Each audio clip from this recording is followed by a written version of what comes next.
Hey everyone, it's me Suchita. Welcome back to the channel. I hope you all are doing absolutely fine. This is the second part of the preschool teacher interview series. Thank you so much, and I'm glad you liked the last part. And today I'm with the second part so that I will enhance more your skill and make you prepare for the interview. So without any delay, let's into the video. If you're new to the channel, do consider subscribing and press the bell icon so that you will not miss any new upcoming. So let's into this. The first question is, what do you believe a most important thing a preschool child can learn?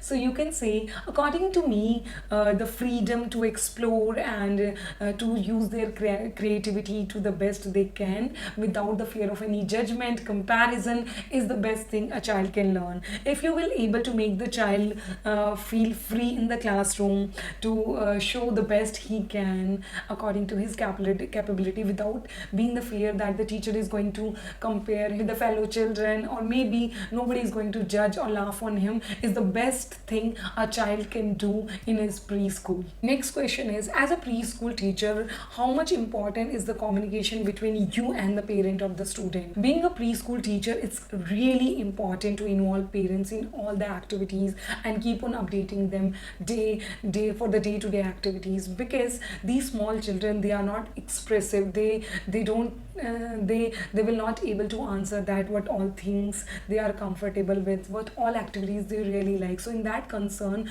if you will involve parents, so they really can help you and give a feedback what really work well for their child, what not. And sometimes if you're not able to judge the behavioral issues and you're not able to make the child learn, in that case parent really give feedback by if they do have a track of what all activities and the skills you're using to teach those children. So to involve a parent and to keep them updating, to keep them as a strength, is really important as a preschool teacher. Next question is, discuss a incident where you had to confront a parent regarding the child behavioral issues. I remember one time when I had to face a child with a very high level disrupting nature in my class. That time I did a study of the child behavior patterns for a month, and I did try many positive behavior motivational activities. And when I felt like nothing is working with that, I did involve the management of the school and have discussed all the logs which I mentioned in that register with the time,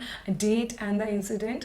And along with the management, we took the parent into confidence and discussed all those things which the child was doing. And with the help of the parent, we were able to make some changes in the child routine and were able to schedule some discipline in his nature, and it really worked well in my class. That's all for today's video. If you really like the video for whatever reason, give me a thumbs up and subscribe to the channel. Thank you so much. Keep learning, keep growing. Have a nice day. Bye bye.